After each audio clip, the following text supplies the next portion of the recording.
ਵਾਹਿਗੁਰੂ ਵਾਹਿਗੁਰੂ ਵਾਹਿਗੁਰੂ ਵਾਹਿਗੁਰੂ ਵਾਹਿਗੁਰੂ। ਨਾਮ ਵਾਹਿਗੁਰੂ ਵਾਹਿਗੁਰੂ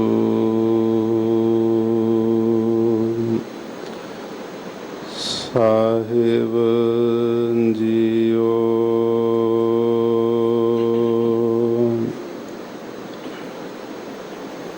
ਗਿਆਨ ਧਿਆਨ ਕਿਛ ਕਰਮ ਨਾ ਜਾਣਾ,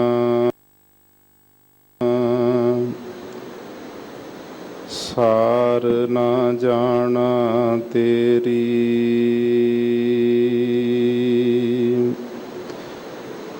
ਸਭ ਤੇ ਵੱਡਾ ਸਤਿਗੁਰ ਨਾਨਕ,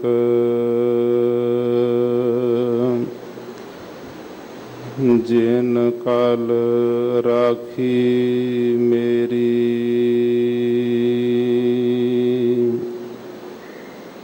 ਸੂਰ ਸੋ ਪਹਿਚਾਨੀਐ, ਜੋ ਲਰੈ ਦੀਨ ਕੇ ਹੇਤ।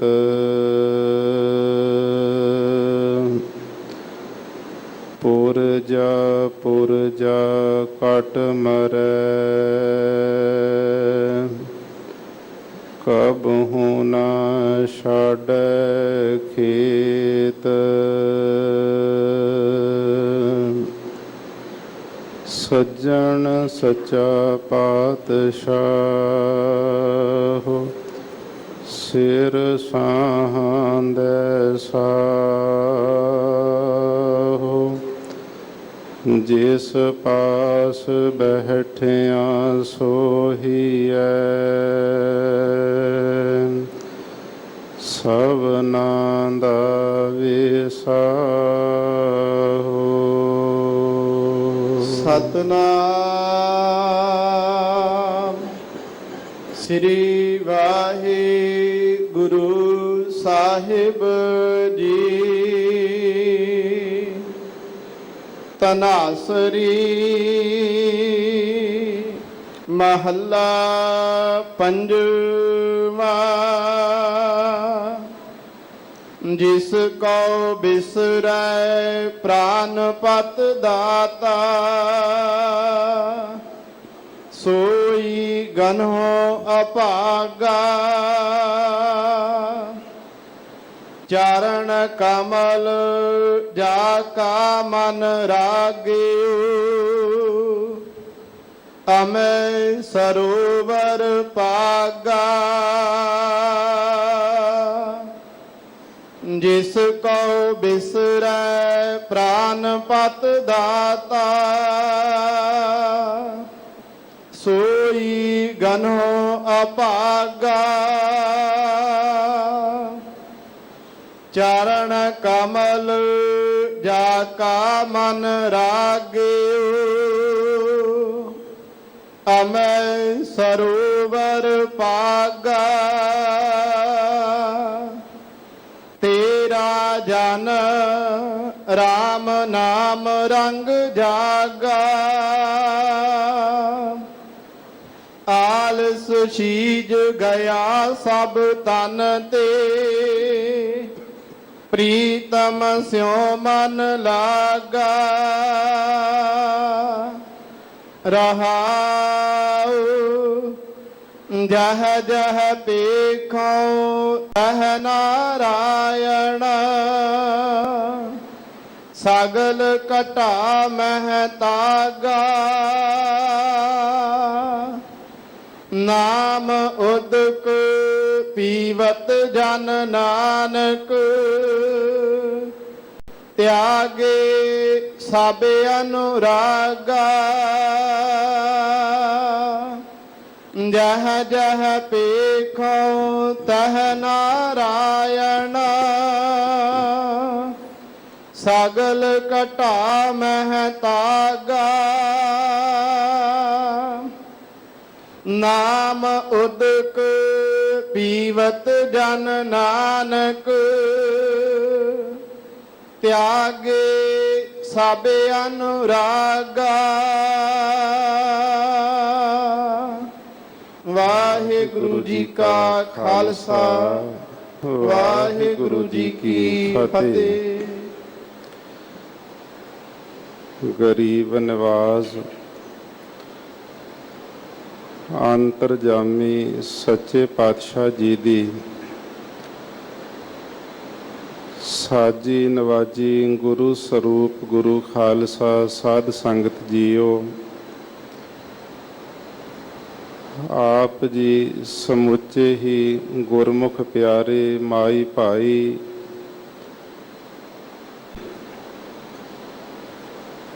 ਸ਼੍ਰੀ ਗੁਰੂ ਰਾਮਦਾਸ ਸਾਹਿਬ ਮਹਾਰਾਜ ਜੀ ਦੇ ਪਾਵਨ ਪਵਿੱਤਰ ਅਸਥਾਨ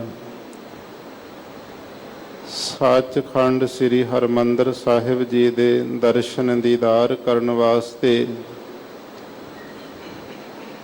ਅੰਮ੍ਰਿਤ ਸਰੋਵਰ ਦੇ ਵਿੱਚ ਇਸ਼ਨਾਨ ਕਰਨ ਦੇ ਲਈ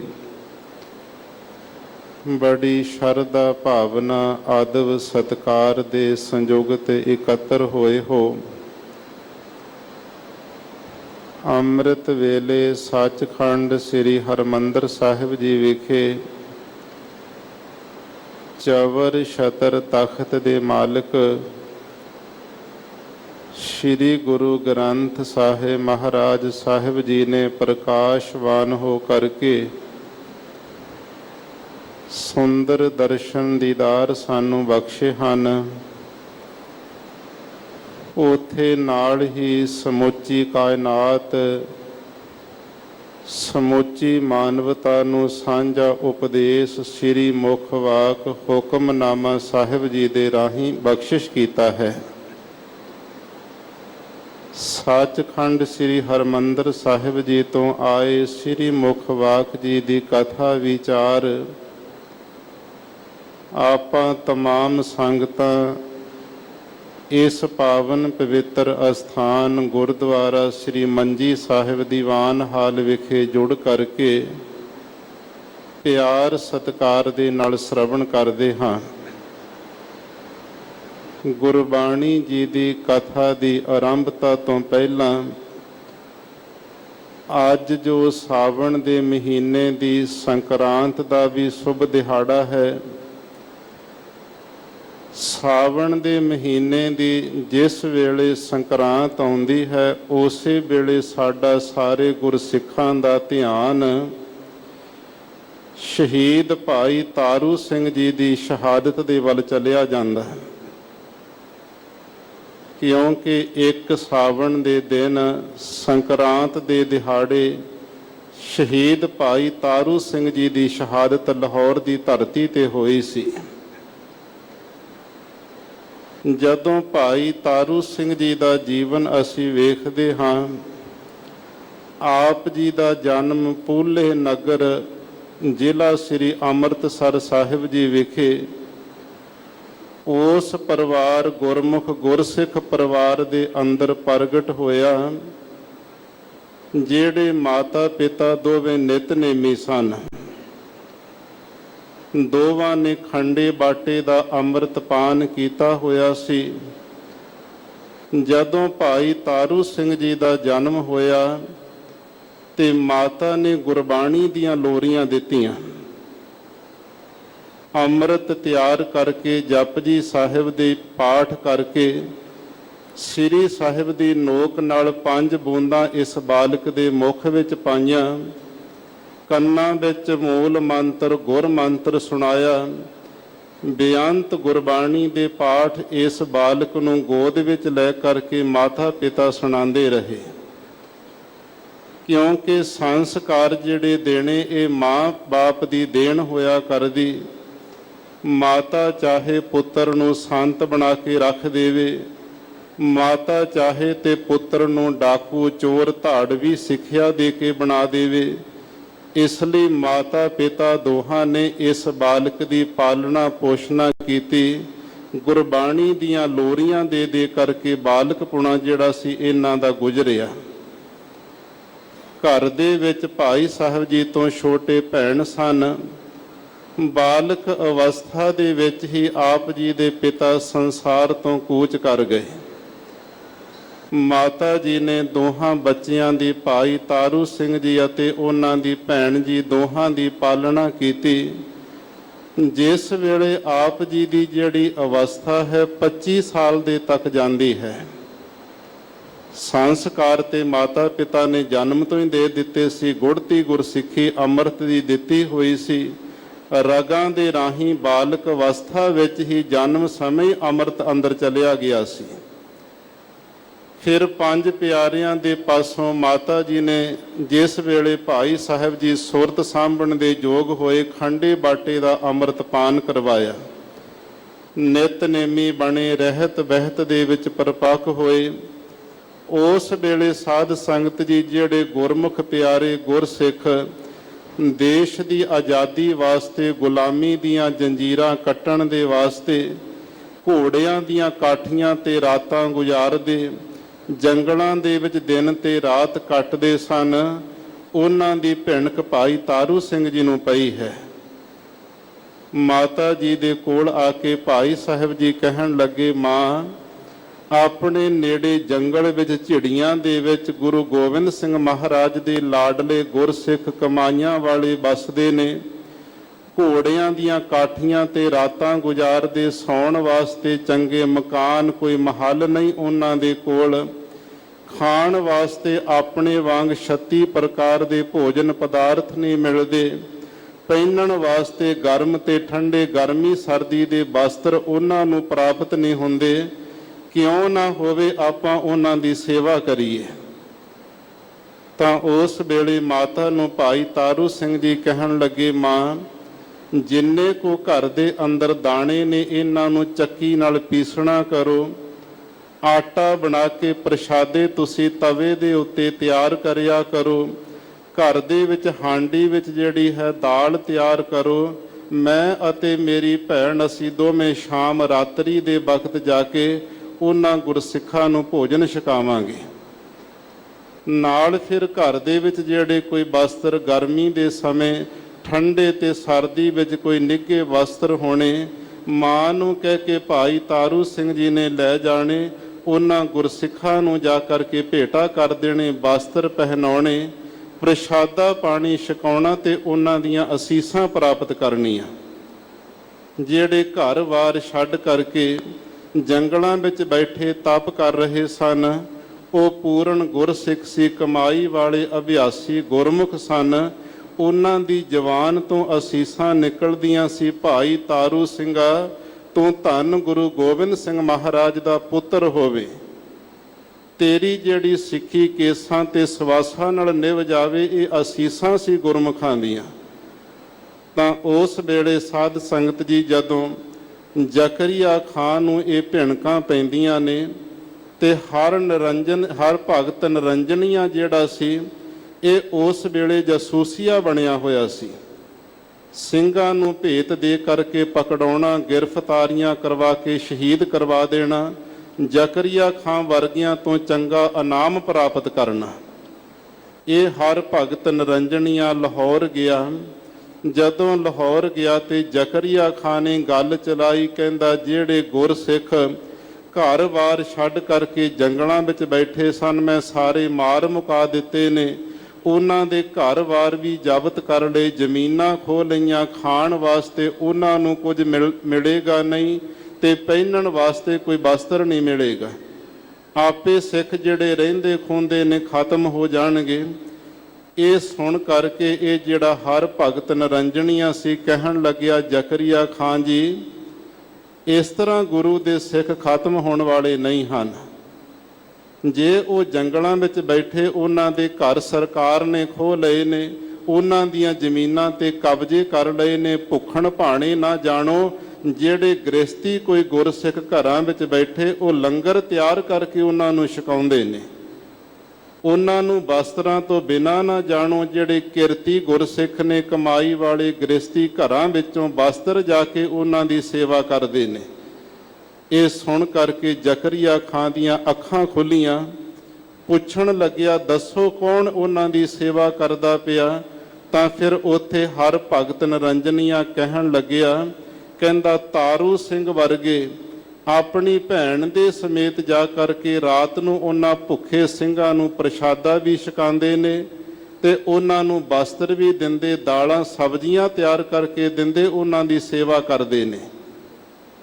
ਤਾਂ ਉੱਥੋਂ ਸਾਧ ਸੰਗਤ ਜੀ ਫਿਰ ਜਿਹੜੇ ਸੀ ਭਾਈ ਸਾਹਿਬ ਜੀ ਦੀ ਗ੍ਰਿਫਤਾਰੀ ਦੇ ਵਾਰੰਟ ਲਾਹੌਰ ਤੋਂ ਜਾਰੀ ਹੋ ਗਏ। ਅਹਿਦੀਏ 10-15 ਦੀ ਗਿਣਤੀ ਵਿੱਚ ਇਹ ਪੂਲੇ ਨਗਰ ਵੱਲ ਨੂੰ ਤੁਰੇ ਨੇ।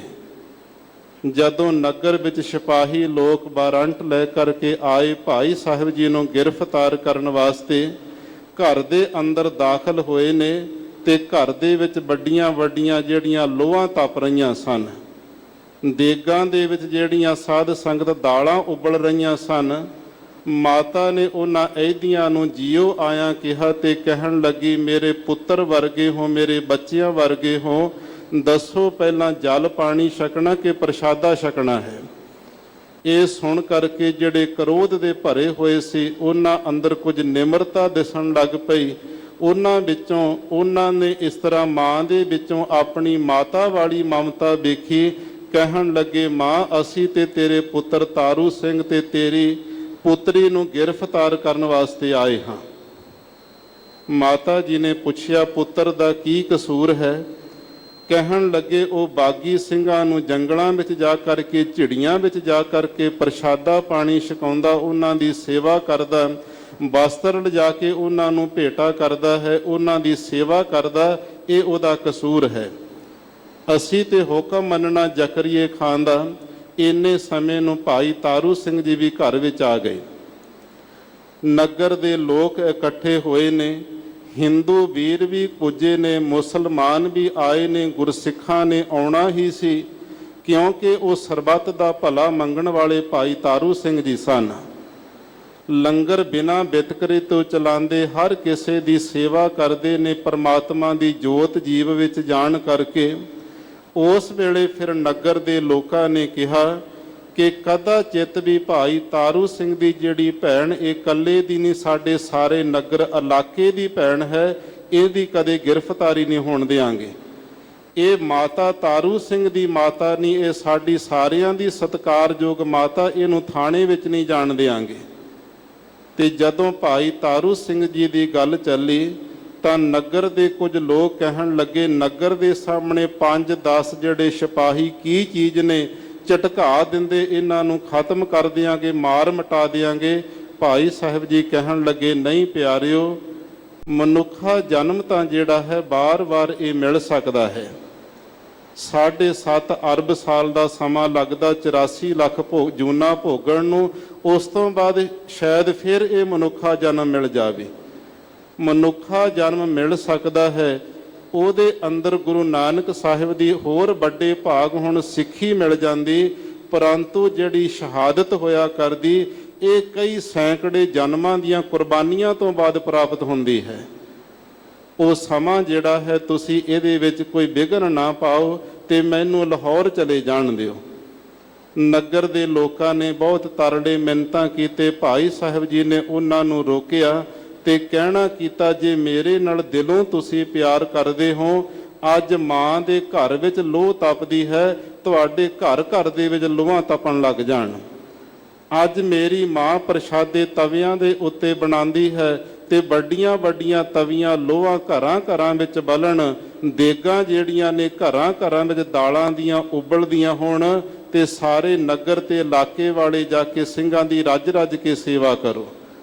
ਉਹਨਾਂ ਸਿੰਘਾਂ ਦੀ ਸੇਵਾ ਕਰਨ ਕਰਕੇ ਮੇਰੇ ਨਾਲ ਤੁਹਾਡਾ ਦਿਲੀ ਸਨੇਹ ਜਿਹੜਾ ਜ਼ਾਹਰ ਹੋਵੇਗਾ।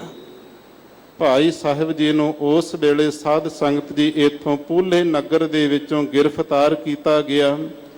ਇਹ ਅਹਿਦੀਏ ਸਿਪਾਹੀ ਲੋਕ ਲਾਹੌਰ ਵੱਲ ਨੂੰ ਲੈ ਤੁਰੇ ਨੇ। ਜ਼ਕਰੀਆ ਖਾਨ ਦੇ ਸਾਹਮਣੇ ਜਦੋਂ ਪੇਸ਼ ਕੀਤਾ ਗਿਆ ਤਾਂ ਉੱਥੇ ਜ਼ਕਰੀਆ ਖਾਨ ਨੇ ਬੜੇ ਗਰੂਰ ਹੰਕਾਰ ਦੇ ਵਿੱਚ ਕਿਹਾ, ਤਾਰੂ ਸਿੰਘਾ, ਤੈਨੂੰ ਨਹੀਂ ਪਤਾ ਜਿਨ੍ਹਾਂ ਦੀ ਤੂੰ ਸੇਵਾ ਕਰਦਾ ਜਾ ਕਰਕੇ ਇਹ ਸਰਕਾਰ ਦੇ ਬਾਗੀ ਲੋਕ ਨੇ। ਭਾਈ ਸਾਹਿਬ ਜੀ ਕਹਿੰਦੇ, ਮੈਨੂੰ ਪਤਾ ਹੈ, ਪਰੰਤੂ ਗੁਲਾਮੀ ਦੀਆਂ ਜੰਜੀਰਾਂ ਕੱਟਣ ਵਾਸਤੇ ਇਹ ਬੈਠੇ ਨੇ। ਧੰਨ ਗੁਰੂ ਗੋਬਿੰਦ ਸਿੰਘ ਸਾਹਿਬ ਮਹਾਰਾਜ ਦੇ ਅੰਮ੍ਰਿਤਧਾਰੀ ਸਿੰਘ ਨੇ ਬਾਣੀ ਪੜ੍ਹਨ ਵਾਲੇ, ਅਭਿਆਸ ਕਰਨ ਵਾਲੇ, ਸਿਮਰਨ ਕਰਨ ਵਾਲੀਆਂ ਰੂਹਾਂ ਨੇ, ਉਹਨਾਂ ਦੀ ਸੇਵਾ ਕਰਨਾ ਸਾਡਾ ਪਹਿਲਾ ਫਰਜ਼ ਬਣਦਾ। ਤੇ ਉਸ ਵੇਲੇ ਬੜੇ ਕ੍ਰੋਧ ਦੇ ਵਿੱਚ ਆ ਕਰਕੇ ਇਹਨੇ ਕਿਹਾ ਕਿ ਤੂੰ ਆਪਣੀ ਸਿੱਖੀ ਤਿਆਗ ਦੇ। ਭਾਈ ਸਾਹਿਬ ਜੀ ਕਹਿਣ ਲੱਗੇ, ਗੁਰੂ ਗੋਬਿੰਦ ਸਿੰਘ ਸਾਹਿਬ ਮਹਾਰਾਜ ਦੀ ਇਹ ਸਿੱਖੀ ਬਹੁਤ ਵੱਡਿਆਂ ਭਾਗਾਂ ਦੇ ਨਾਲ ਪ੍ਰਾਪਤ ਹੋਇਆ ਕਰਦੀ ਹੈ। ਮੇਰਾ ਸਿਰ ਤਾਂ ਜਾ ਸਕਦਾ, ਪਰੰਤੂ ਇਹ ਸਿੱਖੀ ਨਹੀਂ ਕਦੇ ਜਾਵੇਗੀ। ਕੇਸਾਂ ਦਾ ਮਾਣ ਜਦੋਂ ਭਾਈ ਸਾਹਿਬ ਜੀ ਨੇ ਜਣਾਇਆ ਕਿ ਕੇਸ ਗੁਰੂ ਦੀ ਮੋਹਰ ਹਨ, ਮੋਹਰ ਤੋਂ ਬਿਨਾਂ ਚਾਹੇ ਲੱਖਾਂ ਕਾਗਜ਼ ਚੁੱਕੀ ਫਿਰੋ ਕਿਸੇ ਕੰਮ ਨਹੀਂ ਹਨ। ਸਿੱਖਾਂ ਦੇ ਘਰੇ ਚਾਹੇ ਲੱਖਾਂ ਬੱਚੇ ਜੰਮਦੇ ਨੇ, ਜੇ ਕੇਸ ਗੁਰੂ ਦੀ ਮੋਹਰ ਨਹੀਂ, ਉਹ ਸਿੱਖ ਨਹੀਂ ਹੋ ਸਕਦਾ। ਜਦੋਂ ਕੇਸਾਂ ਦਾ ਮਾਣ ਭਾਈ ਸਾਹਿਬ ਜੀ ਨੇ ਜਣਾਇਆ ਤੇ ਉੱਥੇ ਜ਼ਕਰੀਏ ਦੇ ਕੀ ਬੋਲ ਸੀ, ਕਹਿੰਦਾ ਤਾਰੂ ਸਿੰਘਾ ਤੂੰ ਬੜਾ ਮਾਣ ਕੇਸਾਂ ਤੇ ਕਰਦਾ, ਮੈਂ ਆਪਣੀਆਂ ਜੁੱਤੀਆਂ ਮਾਰ ਕੇ ਤੇਰੇ ਕੇਸ ਲਾਹਾਂਗਾ। ਜਦੋਂ ਇਹ ਸ਼ਬਦ ਕੇਸਾਂ ਦੀ ਨਰਾਦਰੀ ਦੇ ਭਾਈ ਸਾਹਿਬ ਜੀ ਨੇ ਸੁਣੇ, ਉਸ ਵੇਲੇ ਕਮਾਈ ਵਾਲੀ ਰੂਹ ਦੇ ਅੰਦਰੋਂ ਬਚਨ ਨਿਕਲੇ ਨੇ, ਜ਼ਕਰੀਆ ਖਾਂ ਤੂੰ ਮੇਰੇ ਸਿਰ ਵਿੱਚ ਕੀ ਜੁੱਤੀਆਂ ਮਾਰਨੀਆਂ, ਮੇਰੇ ਪੈਰਾਂ ਦੇ ਜਿਹੜੇ ਜੋੜੇ ਜੁੱਤੀਆਂ ਹੋਣਗੀਆਂ, ਇਹ ਮਾਰ ਕੇ ਤੇਰੇ ਸਿਰ ਦੇ ਵਿੱਚ ਮੈਂ ਤੈਨੂੰ ਅੱਗੇ ਲਾ ਕਰਕੇ ਤੋਰਾਂਗਾ। ਇਹ ਭਾਈ ਸਾਹਿਬ ਜੀ ਨੇ ਬਚਨ ਕਹੇ। ਉਸ ਵੇਲੇ ਸਾਧ ਸੰਗਤ ਜਦੋਂ ਵੇਖਿਆ ਕਿ ਕਿਸੇ ਲੋਭ ਲਾਲਚ ਵਿੱਚ ਆਉਣ ਵਾਲਾ ਗੁਰੂ ਦਾ ਸ਼ੇਰ ਨਹੀਂ ਹੈ, ਤਾਂ ਫਿਰ ਉੱਥੇ ਜਿਹੜਾ ਸੀ ਕੇਸਾਂ ਨੂੰ ਕਤਲ ਕਰਨ ਵਾਲਾ ਮਨੁੱਖ ਕੈਂਚੀ ਲੈ ਕਰਕੇ ਮੰਗਾਇਆ ਗਿਆ। ਧੰਨ ਗੁਰੂ ਗੋਬਿੰਦ ਸਿੰਘ ਸਾਹਿਬ ਮਹਾਰਾਜ ਨੂੰ ਜਿਸ ਨੇ ਜੀਵਨ ਸਮਰਪਿਤ ਕਰ ਦਿੱਤਾ, ਜਿਹਨੇ ਸਿੱਖੀ ਕਮਾਉਣ ਦੀ ਅਰਦਾਸ ਕਰ ਦਿੱਤੀ, ਉਹਦੀ ਲਾਜ ਫਿਰ ਆਪ ਗੁਰੂ ਕਲਗੀਧਰ ਪਾਤਸ਼ਾਹ ਰੱਖਦੇ ਨੇ। ਜਦੋਂ ਕੈਂਚੀਆਂ ਲੈ ਕਰਕੇ ਨੇੜੇ ਜਾਂਦੇ ਜੂੜਾ ਪਕੜਦੇ ਨੇ, ਉਹ ਜੂੜੇ ਦੇ ਕੇਸ ਨਹੀਂ ਦਿਸਦੇ, ਲੋਹੇ ਦੀਆਂ ਤਾਰਾਂ ਬਣੀਆਂ ਪਈਆਂ ਨੇ। ਕੈਂਚੀ ਜਦੋਂ ਪਾਉਂਦੇ, ਕੈਂਚੀ ਦੇ ਉੱਤੇ ਦੰਦੇ ਪੈ ਜਾਂਦੇ, ਇੱਕ ਵੀ ਰੋਮ ਨਹੀਂ ਕੱਟਿਆ ਗਿਆ। ਬੜਾ ਖਿਜਿਆ ਜ਼ਕਰੀਆ ਖਾਂ ਵੀ ਇਹ ਕੀ ਕਰਾਮਾਤ ਵਰਤ ਗਈ। ਤਾਂ ਫਿਰ ਇਹਨੇ ਕਿਹਾ ਵੀ ਕਹਿੰਦੇ ਜਲਾਦਾਂ ਨੂੰ ਮੰਗਾਓ, ਨਾਲ ਰੰਬੀ ਤੇ ਹਥੌੜਾ ਲੈ ਕੇ ਆਉਣ, ਜੇ ਕੇਸ ਨਹੀਂ ਉਤਰਦੇ ਤੇ ਮੱਥੇ ਤੋਂ ਲੈ ਕੇ ਗਿੱਚੀ ਤੱਕ ਜਿਹੜੀਆਂ ਰੰਬੀਆਂ ਮਾਰ ਕਰਕੇ ਹਥੌੜਿਆਂ ਦੀਆਂ ਸੱਟਾਂ ਨਾਲ ਇਹਦੀ ਖੋਪੜੀ ਲਾ ਦਿਓ। ਤਾਂ ਸਾਧ ਸੰਗਤ ਵੇਖੋ ਕਿਸ ਤਰ੍ਹਾਂ ਦਾ ਉਹ ਸਮਾਂ ਹੋਵੇਗਾ। ਲਾਹੌਰ ਦੀ ਧਰਤੀ ਦੇ ਉੱਪਰ ਭਾਈ ਸਾਹਿਬ ਜੀ ਚੌਂਕੜੇ ਵਿੱਚ ਬੈਠੇ, ਨਾਲ ਜਪਜੀ ਸਾਹਿਬ ਦਾ ਪਾਠ ਚੱਲਦਾ ਸੀ। ਜਿੰਨੀਆਂ ਕੁਰਬਾਨੀਆਂ ਹੋਈਆਂ, ਗੁਰੂ ਅਰਜਨ ਦੇਵ ਸਾਹਿਬ ਜੀ ਦੀ ਸ਼ਹਾਦਤ ਹੋਈ, ਗੁਰੂ ਤੇਗ ਬਹਾਦਰ ਸਾਹਿਬ ਜੀ ਨੇ ਸੀਸ ਦਾ ਬਲੀਦਾਨ ਦਿੱਤਾ, ਹੋਰ ਕਮਾਈ ਵਾਲੇ ਗੁਰਸਿੱਖਾਂ ਨੇ ਸਰੀਰ ਤਿਆਗੇ। ਅੰਤਲੇ ਸਮੇਂ ਉਹਨਾਂ ਦੇ ਜਪਜੀ ਦੀ ਬਾਣੀ ਜ਼ਰੂਰ ਚੱਲਦੀ ਸੀ। ਤੇ ਉਸ ਵੇਲੇ ਜਦੋਂ ਖੋਪੜ ਲਹਿਣ ਲੱਗਿਆ, ਮੱਥੇ ਦੇ ਉੱਤੇ ਰੰਬੀਆਂ ਰੱਖ ਕੇ ਹਥੌੜੀਆਂ ਦੀਆਂ ਸੱਟਾਂ ਮਾਰ ਕੇ ਮੱਥੇ ਤੋਂ ਖੋਪੜੀ ਉਠਾ ਦਿੱਤੀ। ਫਿਰ ਵੱਖੋ ਵੱਖਰੇ ਦੋਹਾਂ ਪਾਸਿਆਂ ਤੋਂ ਹਥੌੜੀਆਂ ਦੀਆਂ ਸੱਟਾਂ ਨਾਲ, ਰੰਬੀਆਂ ਦੇ ਨਾਲ ਗਿੱਚੀ ਤੱਕ ਜਦੋਂ ਖੋਪੜ ਗੁਰੂ ਦੇ ਸਿੱਖ ਦਾ ਵੱਖਰਾ ਕਰ ਦਿੱਤਾ, ਤੇ ਭਾਈ ਤਾਰੂ ਸਿੰਘ ਜੀ ਦੀ ਜ਼ੁਬਾਨ ਦੇ ਵਿੱਚ ਉਸ ਵੇਲੇ ਵੀ ਗੁਰੂ ਨਾਨਕ ਦੀ ਬਾਣੀ ਜਪਜੀ ਸਾਹਿਬ ਚੱਲਦੀ ਸੀ। ਉਸ ਵੇਲੇ ਸ਼ਾਂਤ ਨਹੀਂ ਸਰੀਰ ਹੋਇਆ ਭਾਈ ਸਾਹਿਬ ਜੀ ਦਾ। ਖੋਪੜੀ ਲਾਹ ਦਿੱਤੀ ਤੇ ਸਰੀਰ ਇੱਕ ਨਾਲੇ ਵਿੱਚ ਸੁੱਟ ਦਿੱਤਾ ਗਿਆ ਸੀ। ਉਸ ਵੇਲੇ ਭਾਈ ਸਾਹਿਬ ਜੀ ਦਾ ਸਰੀਰ 22 ਦਿਨ ਜਿਹੜਾ ਉਸ ਤਰ੍ਹਾਂ ਰਿਹਾ। 22 ਦਿਨ ਜਪਜੀ ਸਾਹਿਬ ਦਾ ਪਾਠ ਖੋਪੜ ਤੋਂ ਬਿਨਾਂ ਸਰੀਰ ਦੇ ਵਿੱਚੋਂ ਚੱਲਦਾ ਰਿਹਾ। ਅੱਜ ਦੇ ਦਿਨ ਖੋਪੜ ਨਹੀਂ ਲਿਆ, ਅੱਜ ਦੇ ਦਿਨ ਤਾਂ ਸ਼ਹਾਦਤ ਹੋਈ ਹੈ 22ਵੇਂ ਦਿਨ। ਅੱਜ ਤੋਂ 21 ਦਿਨ ਪਹਿਲਾਂ ਭਾਈ ਸਾਹਿਬ ਜੀ ਦਾ ਖੋਪੜ ਉਤਰ ਚੁੱਕਿਆ ਸੀ। ਤੇ ਜਦੋਂ ਖੋਪੜ ਉਤਰਿਆ, ਉਸੇ ਰਾਤ ਹੀ ਜ਼ਕਰੀਆ ਖਾਨ ਨੂੰ ਪਿਸ਼ਾਬ ਦਾ ਬੰਨ ਪੈ ਗਿਆ। ਬੜੀ ਚਿੰਤਾ ਲੱਗੀ, ਦਰਦ ਹੁੰਦਾ, ਪੀੜਾ ਹੁੰਦੀ ਪੇਟ ਦੇ ਵਿੱਚ, ਰਾਤ ਨੂੰ ਨੀਂਦ ਨਹੀਂ ਆਉਂਦੀ, ਤੁਰਿਆ ਫਿਰਦਾ ਉੱਠ ਕੇ। ਫਿਰ ਮਨ ਵਿੱਚ ਆਇਆ, ਅੱਜ ਕਮਾਈ ਵਾਲੇ ਗੁਰਸਿੱਖ ਦਾ ਮੈਂ ਕਤਲ ਕਰ ਦਿੱਤਾ। ਉਹਨੇ ਤੇ ਕਤਲ ਸ਼ਬਦ ਹੀ ਵਰਤਣਾ ਸੀ ਸ਼ਹੀਦ ਬਾਰੇ, ਤੇ ਇਸ ਲਈ ਹੋ ਸਕਦਾ ਉਹਦਾ ਕੋਈ ਸਰਾਪ ਮੈਨੂੰ ਲੈ ਕੇ ਬੈਠ ਗਿਆ। ਫਿਰ ਭਾਈ ਸੁਵੇਗ ਸਿੰਘ ਜੀ, ਜਿਨ੍ਹਾਂ ਨੂੰ ਚਰਖੜੀਆਂ ਦੇ ਝੂਟੇ ਦਿੱਤੇ ਗਏ, ਉਹਨਾਂ ਦੇ ਕੋਲ ਜਾ ਕਰਕੇ ਇਹਨੇ ਫਰਿਆਦ ਕੀਤੀ ਜ਼ਕਰੀਏ ਨੇ, ਜਾ ਇਹ ਜਿਹੜਾ ਗੁਨਾਹ ਹੋ ਗਿਆ ਹੁਣ ਪੰਥ ਦੇ ਕੋਲੋਂ ਮੈਨੂੰ ਬਖਸ਼ਾ ਦੇ। ਫਿਰ ਭਾਈ ਸੁਵੇਗ ਸਿੰਘ ਜੀ ਨੇ ਜਦੋਂ ਪੰਥ ਨੂੰ ਦੱਸਿਆ ਵੀ ਆਹ ਹਾਲ ਕੀਤੀ ਹੈ ਗੁਰੂ ਦੇ ਸਿੱਖ ਦੀ, ਜ਼ਕਰੀਏ ਨੇ ਖੋਪੜ ਲਾ ਦਿੱਤਾ ਰੰਬੀਆਂ ਦੇ ਨਾਲ ਤੇ ਨਾਲ ਪਿਸ਼ਾਬ ਦਾ ਬੰਨ ਪੈ ਗਿਆ ਹੈ ਤੇ ਹੁਣ ਉਹ ਮਿੰਨਤਾਂ ਤਰਲੇ ਕਰਦਾ ਫਿਰਦਾ, ਉਹਦਾ ਇਲਾਜ ਕੀ ਕਰੀਏ। ਨਾਲ ਇਹ ਵੀ ਬਚਨ ਕਹਿ ਦਿੱਤੇ, ਭਾਈ ਤਾਰੂ ਸਿੰਘ ਜੀ ਕਹਿ ਗਏ ਸੀ ਕਿ ਮੈਂ ਆਪਣੀ ਜੁੱਤੀ ਨਾਲ ਤੈਨੂੰ ਅੱਗੇ ਲਾ ਕੇ ਲੈ ਕੇ ਜਾਵਾਂਗਾ। ਤਾਂ ਪੰਥ ਨੇ ਕਹਿ ਦਿੱਤਾ, ਗੁਰੂ ਦਿਆਂ ਸਿੱਖਾਂ ਕਮਾਈ ਵਾਲਿਆਂ ਨੇ ਬਹੁਤਿਆਂ ਨੇ ਤੇ ਸ਼ਬਦ ਕਹੇ ਕਿ ਜ਼ਕਰੀਆ ਖਾਨ ਨੂੰ ਜਲਦੀ ਝਟਕਾ ਦੇਣਾ ਚਾਹੀਦਾ। ਜੇ ਐਸੇ ਕਮਾਈ ਵਾਲੇ ਗੁਰਸਿੱਖ ਨੂੰ ਸ਼ਹੀਦ ਕੀਤਾ, ਉਹ ਸਾਡਾ ਕੀ ਲੱਗਦਾ। ਤੇ ਫਿਰ ਸਿੰਘਾਂ ਨੇ ਕਿਹਾ ਵੀ ਇਸ ਤਰ੍ਹਾਂ ਨਾਲੇ ਤੇ ਭਾਈ ਤਾਰੂ ਸਿੰਘ ਜੀ ਦੇ ਬੋਲ ਸਫਲੇ ਹੋਣਗੇ, ਜਿਹੜੇ ਉਹ ਬਚਨ ਕਰਕੇ ਗਏ, ਭਾਈ ਸਾਹਿਬ ਜੀ ਦਾ ਜੋੜਾ ਲਾ ਕੇ ਜਿੰਨੀ ਜ਼ੋਰ ਦੇ ਨਾਲ ਜ਼ਕਰੀਆ ਖਾਨ ਦੇ ਸਿਰ ਦੇ ਵਿੱਚ ਮਾਰੋਗੇ, ਓਨੀ ਜਲਦੀ ਪਿਸ਼ਾਬ ਦਾ ਬੰਨ ਟੁੱਟਿਆ ਕਰੇਗਾ। ਉਸ ਵੇਲੇ ਫਿਰ ਭਾਈ ਤਾਰੂ ਸਿੰਘ ਜੀ ਦਾ ਜਿਹੜਾ ਜੋੜਾ ਲਾ ਕਰਕੇ ਭਾਈ ਸਵੇਗ ਸਿੰਘ ਜੀ ਨੇ ਜਾ ਕਰਕੇ ਜ਼ਕਰੀਏ ਦੇ ਸਿਰ ਦੇ ਵਿੱਚ ਮਾਰਨਾ ਸ਼ੁਰੂ ਕੀਤਾ।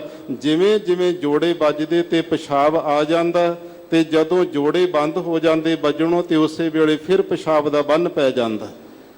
ਇਸ ਤਰ੍ਹਾਂ ਕਰਦਿਆਂ ਕਰਦਿਆਂ ਉਹ ਜ਼ਕਰੀਆ ਖਾਨ ਨੂੰ ਭਾਈ ਸਾਹਿਬ ਦੇ ਬਚਨਾਂ ਦੇ ਨਾਲ ਨਰਕਾਂ ਵੱਲ ਨੂੰ ਤੋਰ ਕੇ ਜੋੜਿਆਂ ਦੀ ਮਾਰ ਝੱਲਦਾ ਹੋਇਆ ਇਹ ਜ਼ਕਰੀਆ ਨਰਕਾਂ ਵੱਲ ਨੂੰ ਤੁਰਿਆ। ਤੇ ਭਾਈ ਤਾਰੂ ਸਿੰਘ ਜੀ, ਜਦੋਂ ਭਾਈ ਸਵੇਗ ਸਿੰਘ ਜੀ ਨੇ ਜਾ ਕੇ ਆਪ ਜੀ ਦੇ ਦਰਸ਼ਨ ਕੀਤੇ ਸਰੀਰ ਦੇ, ਉਸ ਵੇਲੇ ਵੀ ਜਪਜੀ ਮੂੰਹ ਦੇ ਵਿੱਚੋਂ ਚੱਲ ਰਹੀ ਸੀ।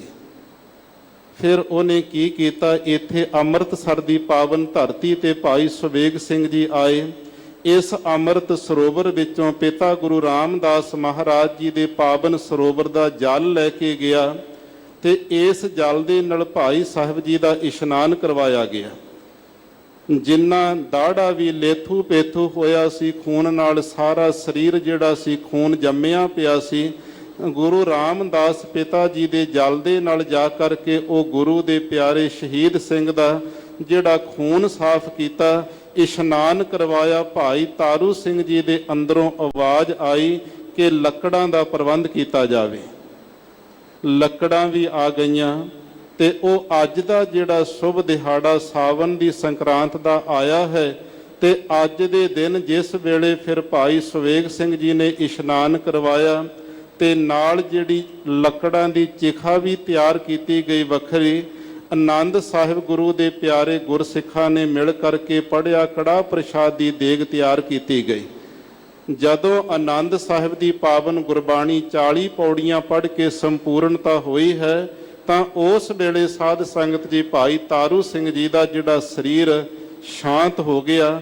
ਸਰੀਰ ਪਿਆ ਹੈ ਪਰੰਤੂ ਆਤਮਾ ਗੁਰੂ ਕਲਗੀਧਰ ਪਾਤਸ਼ਾਹ ਦੇ ਚਰਨਾਂ ਵਿੱਚ ਜਾ ਵਰਾਜੀ। ਉੱਥੇ ਭਾਈ ਰਤਨ ਸਿੰਘ ਜੀ ਭੰਗੂ ਜੀ ਨੇ ਬੜੇ ਪਿਆਰ ਦੇ ਸ਼ਬਦ ਲਿਖੇ ਨੇ ਕਿ ਜਦੋਂ ਭਾਈ ਤਾਰੂ ਸਿੰਘ ਜੀ ਦੀ ਆਤਮਾ ਸਰੀਰ ਵਿੱਚੋਂ ਨਿਰਾਲੀ ਹੋਈ, ਉਹ ਕਿੱਥੇ ਗਈ ਹੈ? ਉਹ ਗੁਰੂ ਗੋਬਿੰਦ ਸਿੰਘ ਮਹਾਰਾਜ ਦੇ ਕੋਲ ਗਏ। ਸਤਿਗੁਰਾਂ ਨੇ ਆਪਣੇ ਖੱਬੇ ਪਾਸੇ ਭਾਈ ਤਾਰੂ ਸਿੰਘ ਜੀ ਨੂੰ ਗੁਰੂ ਗੋਬਿੰਦ ਸਿੰਘ ਮਹਾਰਾਜ ਨੇ ਗੋਦ ਵਿੱਚ ਬਿਠਾ ਲਿਆ। ਕੋਲੇ ਸ਼ਹੀਦ ਭਾਈ ਮਨੀ ਸਿੰਘ ਜੀ ਬੈਠੇ। ਇਹ ਉਹਨਾਂ ਦੀ ਭਾਵਨਾ ਤੇ ਅੰਦਰਲੀ ਜਿਹੜੀ ਐਸੀ ਅਧਿਆਤਮਕ ਕਾਰ ਵਿਰਤੀ ਦੇ ਦੁਆਰਾ ਬਚਨ ਲਿਖੇ ਨੇ। ਉਸ ਵੇਲੇ ਸਾਧ ਸੰਗਤ ਜੀ ਭਾਈ ਤਾਰੂ ਸਿੰਘ ਜੀ ਦਾ ਫਿਰ ਜਿਹੜਾ ਸੰਸਕਾਰ ਦੀ ਸਾਰੀ ਮਰਜ਼ਾਦਾ ਸੀ, ਸ਼ਹੀਦ ਭਾਈ ਸਵੇਗ ਸਿੰਘ ਜੀ ਨੇ ਆਪਣੇ ਕਰ ਕਮਲਾਂ ਦੇ ਨਾਲ ਲਾਹੌਰ ਦੇ ਵਿੱਚ ਸੰਪੂਰਨ ਕੀਤੀ। ਅੱਜ ਉਸ ਮਹਾਨ ਗੁਰਸਿੱਖ ਦਾ ਜਿਨ੍ਹਾਂ ਦੇ ਅਸੀਂ ਅਰਦਾਸਾਂ ਦੇ ਵਿੱਚ ਨਾਮ ਲੈਂਦੇ ਕਿ ਖੋਪੜੀਆਂ ਲੋਹਾਈਆਂ, ਬਹੁਤ ਗੁਰਸਿੱਖਾਂ ਦੀਆਂ ਖੋਪੜੀਆਂ ਲਈਆਂ ਹੋਣਗੀਆਂ ਪਰੰਤੂ ਉਹਨਾਂ ਦੇ ਨਾਮ ਇਤਿਹਾਸ ਵਿੱਚ ਦਰਜ ਹੋਣੋਂ ਰਹਿ ਗਏ ਹੋਣਗੇ। ਸ਼ਹੀਦ ਭਾਈ ਤਾਰੂ ਸਿੰਘ ਜੀ ਦਾ ਅੱਜ ਸ਼ਹੀਦੀ ਦਿਹਾੜਾ ਹੈ। ਸਾਡੇ ਸਾਰੇ ਗੁਰਮੁਖ ਪਿਆਰੇ ਗੁਰਸਿੱਖਾਂ ਦੀ ਸ਼ਹੀਦ ਭਾਈ ਤਾਰੂ ਸਿੰਘ ਜੀ ਦੇ ਚਰਨਾਂ ਤੇ ਕੋਟ ਕੋਟ ਪ੍ਰਣਾਮ ਹੋਵੇ। ਉਹਨਾਂ ਦੇ ਪਾਏ ਪੂਰਨਿਆਂ ਤੇ ਜੇ ਅਸੀਂ ਚੱਲਾਂਗੇ ਤੇ ਸ਼ਹੀਦਾਂ ਦੀਆਂ ਖੁਸ਼ੀਆਂ ਲੈ ਜਾਵਾਂਗੇ। ਅਸੀਂ ਵੀ ਕੇਸਾਂ ਤੇ ਮਾਣ ਕਰੀਏ, ਕੇਸਾ ਧਾਰੀ ਹੋ ਕੇ ਜਿਉਈਏ, ਖੰਡੇ ਬਾਟੇ ਦਾ ਅੰਮ੍ਰਿਤ ਛਕੀਏ, ਰਹਿਤ ਵਹਿਤ ਵਿੱਚ ਪਰਪੱਕ ਹੋਈਏ।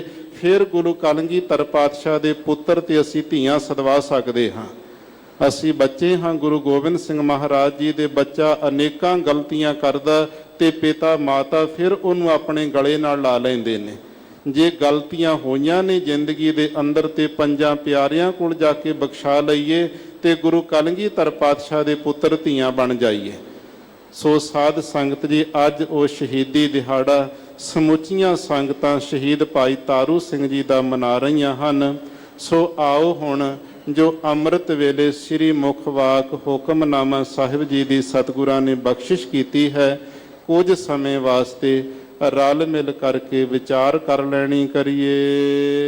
ਸਤਨਾਮ ਸ੍ਰੀ ਵਾਹਿਗੁਰੂ ਸਾਹਿਬ ਜੀ। ਤਨਾਸਰੀ ਮਹੱਲਾ ਪੰਜਵਾਂ। ਧਨਾਸਰੀ ਰਾਗਣੀ ਦੇ ਵਿੱਚ ਪੰਜਵੇਂ ਪਾਤਸ਼ਾਹ ਸ਼ਹੀਦਾਂ ਦੇ ਸਰਤਾਜ ਸ੍ਰੀ ਗੁਰੂ ਅਰਜਨ ਦੇਵ ਸਾਹਿਬ ਮਹਾਰਾਜ ਜੀ ਇਹ ਪਰਮ ਪਵਿੱਤਰ ਉਪਦੇਸ਼ ਸਾਨੂੰ ਬਖਸ਼ਿਸ਼ ਕਰਦੇ ਹਨ। ਜਿਸ ਕੋ ਬਿਸਰੈ ਪ੍ਰਾਨ ਪਤ ਦਾਤਾ। ਸਤਿਗੁਰੂ ਪਾਤਸ਼ਾਹ ਮਹਾਰਾਜ ਉਚਾਰਨ ਕਰਦੇ ਨੇ, ਜਿਹੜਾ ਅਕਾਲ ਪੁਰਖ ਪਰਮਾਤਮਾ ਵਾਹਿਗੁਰੂ ਸਾਰੇ ਜੀਵਾਂ ਦੇ ਪ੍ਰਾਣ ਸਵਾਸਾਂ ਦਾ ਪਤ ਕਹੀਏ ਪਤੀ ਹੈ, ਮਾਲਕ ਹੈ। 24,000 ਰੋਜ਼ਾਨਾ ਦਾ ਸਵਾਸ ਮਿਲਦਾ ਸਾਨੂੰ ਵਰਤਣ ਵਾਸਤੇ। ਇਹਨਾਂ ਦਾ ਮਾਲਕ ਕੌਣ ਹੈ, ਦੇਣ ਵਾਲਾ ਕੌਣ? ਉਹ ਪਰਮਾਤਮਾ ਹੈ। ਇੱਕ ਸਵਾਸ ਵੀ ਕੋਈ ਡਾਕਟਰ ਵੈਦ ਹਕੀਮ ਬੰਦਾ ਦੇ ਕਰਕੇ ਕਿਸੇ ਮੁਰਦੇ ਦੀ ਮਨੁੱਖ ਨਾਲ ਗੱਲ ਨਹੀਂ ਕਰਵਾ ਸਕਦਾ। ਹਵਾ ਤੇ ਇਹੀ ਹੈ, ਪਰੰਤੂ ਉਸ ਪਰਮਾਤਮਾ ਪ੍ਰਾਣਾਂ ਦੇ ਪਤੀ ਮਾਲਕ ਵਾਹਿਗੁਰੂ ਨੇ ਹੁਕਮ ਦੇ ਵਿੱਚ ਹਵਾ ਨੂੰ ਵੀ ਬੰਨ੍ਹ ਕੇ ਰੱਖਿਆ। ਸਰੀਰ ਦੇ ਅੰਦਰ ਸਵਾਸਾਂ ਦਾ ਸਹਾਰਾ ਦੇ ਕੇ ਸਰੀਰ ਖੜੇ ਕੀਤੇ ਨੇ, ਇਸ ਲਈ ਉਹਨੂੰ ਪ੍ਰਾਣਪਤ ਕਹਿੰਦੇ। ਪ੍ਰਾਣਾਂ ਦਾ ਵੀ ਪਤੀ ਜਿਹੜਾ ਮਾਲਕ ਹੈ, ਜਿਨ੍ਹਾਂ ਜੀਵਾਂ ਨੂੰ ਉਹ ਪਰਮਾਤਮਾ ਸਵਾਸਾਂ ਦਾ ਮਾਲਕ ਵਾਹਿਗੁਰੂ ਭੁੱਲ ਜਾਂਦਾ, ਵਿਸਰ ਜਾਂਦਾ ਹੈ। ਸੋਈ ਗਨਹੁ ਅਭਾਗਾ। ਅਤੇ ਸਾਰੇ ਜੀਵਾਂ ਨੂੰ ਦਾਤਾਂ ਦੇਣ ਵਾਲਾ ਉਹ ਦਾਤਾ ਵੀ ਸ਼੍ਰੋਮਣੀ ਹੈ ਪਰਮਾਤਮਾ। ਸਾਰਿਆਂ ਤੋਂ ਸ਼੍ਰੋਮਣੀ ਦਾਤਾ ਜਿਹਨੂੰ ਭੁੱਲ ਗਿਆ, ਸੋਈ ਗਨਹੁ ਅਭਾਗਾ। ਉਸ ਮਨੁੱਖ ਨੂੰ ਅਭਾਗਾ ਦਾ ਅਰਥ ਹੈ ਮਾੜੇ ਕਰਮਾਂ ਵਾਲਾ। ਗਨੋਹ ਦਾ ਅਰਥ ਹੈ ਵਿਚਾਰ ਨਾ ਕਰੋ, ਉਹ ਅਸ਼ੁਭ ਕਰਮਾਂ ਵਾਲਾ ਹੈ। ਮੱਥੇ ਦੇ ਚੰਗੇ ਲੇਖ ਨਹੀਂ ਹੈ ਜਿਹੜਾ ਪਰਮਾਤਮਾ ਨੂੰ ਭੁਲਾ ਦਿੰਦਾ। ਪਰਮਾਤਮਾ ਵਾਹਿਗੁਰੂ ਨੂੰ ਤੇ ਸਵਾਸ ਦੇ ਨਾਲ ਯਾਦ ਕਰਨਾ ਚਾਹੀਦਾ। ਜਿਹੜੇ ਵਿਸਾਰ ਦਿੰਦੇ, ਭੁਲਾ ਦਿੰਦੇ, ਅਭਾਗਾ ਮਾੜੇ ਕਰਮਾਂ ਵਾਲੇ ਗਣੋਂ ਗਿਣੇ ਜਾਂਦੇ। ਵਿਚਾਰ ਨਾ ਕਰੋ। ਚਰਨ ਕਮਲ ਜਾ ਕਾ ਮਨ ਰਾਗਿਓ। ਜਿਸ ਗੁਰੂ ਦੇ ਪਿਆਰੇ ਗੁਰਸਿੱਖ ਦਾ ਪਰਮਾਤਮਾ ਦੇ ਨਾਮ ਰੂਪ ਜਿਹੜੇ ਚਰਨ ਹਨ, ਕਮਲਾਂ ਦੀ ਨਿਆਈ ਪਦਾਰਥਾਂ ਦੇ ਜਲ ਤੋਂ ਨਿਰਲੇਪ ਰੱਖਦੇ ਨੇ, ਮੋਹ ਮਾਇਆ ਦੇ ਚਿੱਕੜ ਤੋਂ ਨਿਰਲੇਪ ਰੱਖਣ ਵਾਲੇ ਹਨ। ਐਸੇ ਚਰਨਾਂ ਕਵਲਾਂ ਵਿੱਚ ਜਿਸ ਦਾ ਮਨ ਰਾਗਿਓ ਰੰਗਿਆ ਗਿਆ, ਅਮੈ ਸਰੋਵਰ ਪਾਗਾ। ਉਹੀ ਫਿਰ ਪਰਮਾਤਮਾ ਵਾਹਿਗੁਰੂ ਜੀ ਦੇ ਬ੍ਰਹਮਾਨੰਦ ਦੇ ਐਸੇ ਅੰਮ੍ਰਿਤ ਸਰੋਵਰ ਦੇ ਵਿੱਚ ਪਾਗਾ ਤਦਾਕਾਰ ਹੁੰਦਾ ਹੈ। ਉਹੀ ਐਸੇ ਸਰੋਵਰ ਦੇ ਵਿੱਚ ਜਾ ਕਰਕੇ ਇਸ਼ਨਾਨ ਕਰਦਾ। ਸਰੋਵਰ ਦੇ ਵਿੱਚ ਉਸ ਨੂੰ ਜਿਹੜਾ ਸੁਭਾਗ ਅਵਸਰ ਪ੍ਰਾਪਤ ਹੁੰਦਾ। ਬ੍ਰਹਮਾਨੰਦ ਦਾ ਜਿਹੜਾ ਸਰੋਵਰ ਉਹਦੇ ਵਿੱਚ ਉਹ ਰੰਗਿਆ ਜਾਂਦਾ, ਮਿਲ ਜਾਂਦਾ। ਤੇਰਾ ਜਨ ਰਾਮ ਨਾਮ ਰੰਗ ਜਾਗਾ। ਹੇ ਅਕਾਲ ਪੁਰਖ ਵਾਹਿਗੁਰੂ ਪਰਮਾਤਮਾ ਜੀ, ਰਾਮ ਰਮੇ ਹੋਏ ਵਾਹਿਗੁਰੂ ਜੀ, ਤੇਰਾ ਜਿਹੜਾ ਜਨ ਸੇਵਕ ਹੈ, ਤੇਰਾ ਦਾਸ ਉਹੀ ਕਿਹਾ ਜਾ ਸਕਦਾ। ਕਹਿਣ ਨੂੰ ਤੇ ਸਾਰੇ ਵਾਹਿਗੁਰੂ ਦੇ ਸੇਵਕ ਬਣ ਜਾਂਦੇ, ਜਾਂ ਕਿਸੇ ਤੋਂ ਕਹਾ ਲੈਂਦੇ ਵੀ ਇਹ ਬੜਾ ਪੱਕਾ ਸੇਵਕ ਹੈ। ਸਤਿਗੁਰੂ ਪਾਤਸ਼ਾਹ ਮਹਾਰਾਜ ਕਹਿੰਦੇ, ਕੌਣ ਹੈ ਜਨ ਸੇਵਕ ਪਰਮਾਤਮਾ ਦਾ? ਨਾਮ ਰੰਗ ਜਾਗਾ। ਜਿਹੜਾ ਅਵਿਦਿਆ ਦੀ ਨੀਂਦ ਵਿੱਚੋਂ ਗਿਆਨ ਦੀ ਜਾਗਰਤ ਅਵਸਥਾ ਦੇ ਵਿੱਚ ਜਾਗ ਪਿਆ ਹੈ ਤੇ ਨਾਮ ਦੇ ਰੰਗ ਦੇ ਵਿੱਚ ਰੰਗਿਆ ਗਿਆ। ਊਠਤ ਬੈਠਤ ਸੋਵਤ ਨਾਮ, ਕਹੋ ਨਾਨਕ ਜਨ ਕੈ ਸਦਕਾਮ। ਕਦੇ ਵੀ ਜਿਸ ਨੂੰ ਪਰਮਾਤਮਾ ਦਾ ਨਾਮ ਨਹੀਂ ਭੁੱਲਦਾ, ਉਹੀ ਆਪ ਜੀ ਦਾ ਪਿਆਰਾ ਸੇਵਕ ਕਿਹਾ ਜਾ ਸਕਦਾ। ਆਲਸ ਛੀਜ ਗਿਆ ਸਭ ਤਨ ਤੇ। ਐਸੇ ਗੁਰੂ ਦੇ ਪਿਆਰੇ ਆਪ ਜੀ ਦੇ ਸੇਵਕ ਦੇ ਅੰਦਰੋਂ ਆਲਸ ਦਾ ਅਰਥ ਜਿਹੜਾ ਦਲਿੱਦਰਪੁਣਾ ਹੈ, ਢਿੱਲਾਪੁਣਾ ਹੈ ਜੀਵਨ ਦਾ। ਛੀਜ ਗਿਆ ਸਭ ਤਨ ਤੇ, ਉਹ ਸਾਰੇ ਦਾ ਸਾਰਾ ਤਨ ਸਰੀਰ ਵਿੱਚੋਂ ਛੀਜ ਗਿਆ ਦਾ ਅਰਥ ਖਤਮ ਹੋ ਜਾਂਦਾ ਹੈ, ਨਾਸ ਹੋ ਜਾਂਦਾ ਹੈ। ਪ੍ਰੀਤਮ ਸਿਉ ਮਨ ਲਾਗਾ। ਪ੍ਰੀਤਮ ਦਾ ਅੱਖਰ ਹੀ ਅਰਥ ਹੁੰਦਾ ਜਿਹੜਾ ਤਮਾਂ ਤੋਂ ਪਰੇ ਹੋਵੇ, ਜਿਹਦੇ ਅੰਦਰ ਥੋੜੀ ਬਹੁਤੀ ਵੀ ਕੋਈ ਤਮਾ ਖਾਹਿਸ਼ ਨਾ ਹੋਵੇ, ਉਹਨੂੰ ਪ੍ਰੀਤਮ ਕਹਿੰਦੇ ਨੇ। ਜਾਂ ਦੂਜਾ ਅਰਥ ਪ੍ਰੀਤਮ ਦਾ ਪਿਆਰਾ ਕੀਤਾ ਜਾਂਦਾ, ਜਿਹੜਾ ਸਾਰਿਆਂ ਦਾ ਪਿਆਰਾ ਪਰਮਾਤਮਾ, ਉਸ ਨਾਲ ਗੁਰਸਿੱਖ ਦਾ ਮਨ ਲਾਗਾ ਲੱਗ ਜਾਂਦਾ, ਜੁੜ ਜਾਂਦਾ ਹੈ। ਰਹਾਉ ਅਸਥਾਈ ਦੇ ਕੇ ਵਿਸਰਾਮ ਦੇ ਕੇ ਸਤਿਗੁਰੂ ਉਚਾਰਨ ਕਰਦੇ ਹਨ। ਜਹ ਜਹ ਪੇਖੋ ਤਹ ਨਾਰਾਇਣ। ਜਦੋਂ ਗੁਰੂ ਦੇ ਗੁਰਸਿੱਖ ਦੀ ਐਸੀ ਗਿਆਨ ਜਾਗਰਤ ਅਵਸਥਾ ਬਣ ਜਾਂਦੀ ਹੈ, ਗਿਆਨਵਾਨ ਦੀ ਅਵਸਥਾ ਕੀ, ਜਹ ਜਹ ਪੇਖੋ, ਜਿਸ ਜਿਸ ਪਾਸੇ ਵੀ ਪੇਖੋ ਵੇਖਦਾ ਹੈ ਨਜ਼ਰ ਮਾਰ ਕੇ, ਚਾਹੇ ਮਾਤ ਲੋਕ ਵੱਲ ਵੇਖਦਾ, ਚਾਹੇ ਬ੍ਰਹਮ ਲੋਕ ਵੱਲ ਵੇਖਦਾ, ਚਾਹੇ ਪਤਾਲ ਲੋਕ ਦੇ ਵੱਲ ਵੇਖਦਾ ਹੈ, ਤੇ ਕਿਸੇ ਵੱਲ ਵੀ ਜਦੋਂ ਉਹਦੀ ਨਜ਼ਰ ਜਾਂਦੀ ਹੈ, ਤਹ ਨਾਰਾਇਣ, ਉਥੇ ਨਾਰਾਇਣ ਦਾ ਅਰਥ ਨਰਾਂ ਨਰਾਂ ਦੇ ਵਿੱਚ ਆਇਆ ਹੋਇਆ ਪਰਮਾਤਮਾ ਵਾਹਿਗੁਰੂ ਹੀ ਦਿਸਦਾ ਹੈ। ਉਹ ਦੈਂਤਾਂ ਵਿੱਚ ਵੀ ਪਰਮਾਤਮਾ ਨੂੰ ਤੱਕਦਾ, ਦੇਵ ਰੂਹਾਂ ਵਿੱਚ ਵੀ ਪਰਮਾਤਮਾ ਨੂੰ ਵੇਖਦਾ, ਮਨੁੱਖਾਂ ਵਿੱਚ ਵੀ ਪਰਮਾਤਮਾ ਦੀ ਜੋਤ, ਪਸ਼ੂਆਂ ਵਿੱਚ ਵੀ, ਪੰਛੀਆਂ ਵਿੱਚ ਵੀ ਪਰਮਾਤਮਾ ਦੀ ਜੋਤ ਹੈ। ਬਨਸਪਤੀ ਦੇ ਅੰਦਰ ਵੀ ਪਰਮਾਤਮਾ ਦੀ ਜੋਤ ਨੂੰ ਵੇਖ ਲੈਂਦਾ। ਜਿੱਥੇ ਵੀ ਨਜ਼ਰ ਮਾਰ ਕੇ ਵੇਖਦਾ, ਉੱਥੇ ਹੀ ਨਾਰਾਇਣ ਪਰਮਾਤਮਾ ਵਾਹਿਗੁਰੂ ਦਾ ਸਰੂਪ ਨਜ਼ਰੀ ਪੈਂਦਾ ਹੈ। ਸਗਲ ਘਟਾ ਮਹਿ ਤਾਗਾ। ਪਰਮਾਤਮਾ ਦੀ ਜੋਤ ਕਿਸ ਤਰ੍ਹਾਂ ਦਿਸਦੀ ਹੈ ਗਿਆਨਵਾਨ ਨੂੰ? ਸਤਿਗੁਰੂ ਕਹਿੰਦੇ ਸਗਲ ਘਟਾ ਮਹਿ ਤਾਗਾ। ਸਗਲ ਸਾਰੇ ਘਟਾਂ ਸਰੀਰਾਂ ਦੇ ਅੰਦਰ ਤਾਗੇ ਦੀ ਨਿਆਈ ਵੇਖ ਲੈਂਦਾ।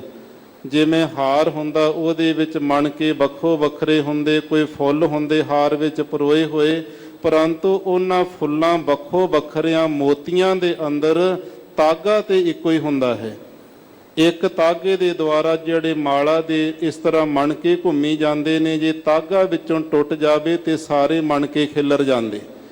ਇਸੇ ਤਰ੍ਹਾਂ ਪਰਮਾਤਮਾ ਦੀ ਜਿਹੜੀ ਜੋਤ ਹੈ, ਆਤਮ ਸਰੂਪ ਹੈ, ਇਹ ਤਾਗੇ ਦੀ ਨਿਆਈ ਸਾਰਿਆਂ ਦੇ ਅੰਦਰ ਹੈ। ਜਦੋਂ ਤਾਗੇ ਦੀ ਨਿਆਈ ਸਰੀਰ ਵਿੱਚੋਂ ਇਹ ਨਿਰਾਲਾ ਹੋ ਜਾਂਦਾ ਤੇ ਵੱਡੇ ਵੱਡੇ ਸਰੀਰ ਦੇਵਤਿਆਂ ਦੇ, ਦੈਂਤਾਂ ਦੇ, ਅਵਤਾਰੀ ਪੁਰਖਾਂ ਦੇ, ਇਹ ਸਾਰੇ ਡਿੱਗ ਪੈਂਦੇ ਨੇ ਧਰਤੀ ਤੇ।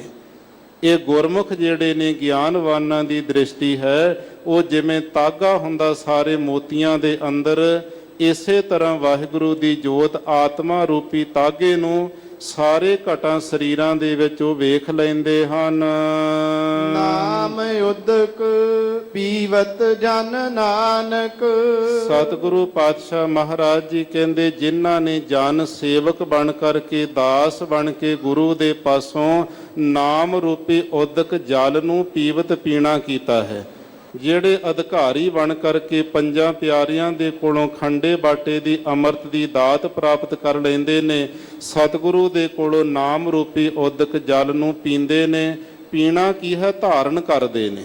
ਜੋ ਪੰਜ ਪਿਆਰਿਆਂ ਨੇ ਨਿਤਨੇਮ ਦਿੱਤਾ ਹੈ, ਮੂਲ ਮੰਤਰ ਗੁਰ ਮੰਤਰ ਦਾ ਸਿਮਰਨ ਦਿੱਤਾ, ਉਹਨੂੰ ਜ਼ਿੰਦਗੀ ਦਾ ਅੰਗ ਬਣਾ ਲੈਂਦੇ, ਇਹੀ ਪੀਣਾ ਹੈ।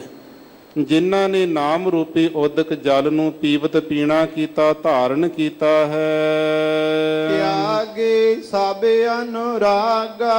ਉਹਨਾਂ ਦਾ ਕੇਵਲ ਤੇ ਕੇਵਲ ਅਨੁਰਾਗਾ ਜਿਹੜਾ ਪ੍ਰੇਮ ਹੈ, ਇੱਕ ਗੁਰੂ ਦੇ ਨਾਲ ਹੀ ਰਹਿ ਜਾਂਦਾ ਹੈ, ਇੱਕ ਪਰਮਾਤਮਾ ਦੇ ਨਾਲ ਹੀ ਉਹਨਾਂ ਦਾ ਪ੍ਰੇਮ ਰਹਿ ਜਾਂਦਾ। ਬਾਕੀ ਸਭ ਅਨੁਰਾਗਾ, ਸਾਰੇ ਜਿੰਨੇ ਵੀ ਪ੍ਰੇਮ ਨੇ, ਕੋਈ ਦੇਵਤਿਆਂ ਦੇ ਨਾਲ ਪ੍ਰੇਮ ਕਰਦਾ, ਕੋਈ ਮੜੀਆਂ ਮਸਾਣਾਂ ਨਾਲ ਪ੍ਰੇਮ ਕਰਦਾ, ਕੋਈ ਪੀਰਾਂ ਦੀਆਂ ਕਬਰਾਂ ਨਾਲ ਪ੍ਰੇਮ ਕਰਦਾ ਹੈ। ਵੱਖੋ ਵੱਖਰੇ ਪ੍ਰੇਮ ਨੇ ਮਨੁੱਖਾਂ ਦੇ। ਗੁਰੂ ਦੇ ਪਿਆਰੇ ਗੁਰਸਿੱਖ ਦੇ ਸਾਰੇ ਹੀ ਜਿੰਨੇ ਨੇ ਤਿਆਗੇ ਜਾਂਦੇ ਨੇ, ਕੇਵਲ ਇੱਕ ਪਰਮਾਤਮਾ ਦਾ ਪ੍ਰੇਮ ਉਹਦੇ ਦਿਲ ਵਿੱਚ ਰਹਿ ਜਾਂਦਾ, ਕਿਉਂਕਿ ਪਰਮੇਸ਼ਰ ਵਾਹਿਗੁਰੂ ਹੀ ਸਾਰਿਆਂ ਦਾ ਸ਼੍ਰੋਮਣੀ ਹੈ, ਤੇ ਜਿਹਨੇ ਪਰਮਾਤਮਾ ਨੂੰ ਖੁਸ਼ ਕਰ ਲਿਆ, ਉਹਨੇ ਦੇਵਤੇ ਵੀ ਖੁਸ਼ ਕਰ ਲਏ। ਜਿਹਨੇ ਪਰਮਾਤਮਾ ਦੀਆਂ ਖੁਸ਼ੀਆਂ ਲੈ ਲਈਆਂ, ਪੀਰਾਂ, ਪੈਗੰਬਰਾਂ, ਔਲੀਏ, ਅਵਤਾਰਾਂ ਦੀਆਂ ਸਾਰਿਆਂ ਦੀਆਂ ਖੁਸ਼ੀਆਂ ਮਿਲ ਜਾਂਦੀਆਂ, ਕਿਉਂਕਿ ਇਹ ਸਾਰੇ ਇੱਕ ਪਰਮਾਤਮਾ ਦੀ ਆਰਾਧਨਾ ਕਰਦੇ ਨੇ। ਇਸ ਲਈ ਇਹ ਪੰਜਵੇਂ ਪਾਤਸ਼ਾਹ ਗੁਰੂ ਅਰਜਨ ਦੇਵ ਸਾਹਿਬ ਮਹਾਰਾਜ ਜੀ ਨੇ ਅੰਮ੍ਰਿਤ ਵੇਲੇ ਸ੍ਰੀ ਮੁਖ ਵਾਕ ਹੁਕਮਨਾਮਾ ਸਾਹਿਬ ਦੀ ਬਖਸ਼ਿਸ਼ ਕੀਤੀ ਹੈ। ਵਾਹਿਗੁਰੂ ਜੀ ਕਾ ਖਾਲਸਾ, ਵਾਹਿਗੁਰੂ ਜੀ ਕੀ ਫਤਿਹ। ਵਾਹਿਗੁਰੂ ਜੀ ਕਾ ਖਾਲਸਾ, ਵਾਹਿਗੁਰੂ ਜੀ ਕੀ ਫਤਿਹ। ਸ਼ੇਰੇ ਪੰਜਾਬ ਗੁਰਬਾਣੀ YouTube ਚੈਨਲ ਨੂੰ ਵੱਧ ਤੋਂ ਵੱਧ ਸਬਸਕ੍ਰਾਈਬ ਕਰੋ ਤੇ ਇਸ ਤੇ ਗੁਰਬਾਣੀ, ਸ਼ਬਦ ਕੀਰਤਨ ਤੇ ਇਤਿਹਾਸ ਨਾਲ ਵੱਧ ਤੋਂ ਵੱਧ ਜੁੜ ਕੇ ਆਨੰਦ ਮਾਣੋ ਤੇ ਆਪਣੀ ਜ਼ਿੰਦਗੀ ਨੂੰ ਸਫਲ ਕਰੋ। ਵਾਹਿਗੁਰੂ ਜੀ ਕਾ ਖਾਲਸਾ, ਵਾਹਿਗੁਰੂ ਜੀ ਕੀ ਫਤਿਹ।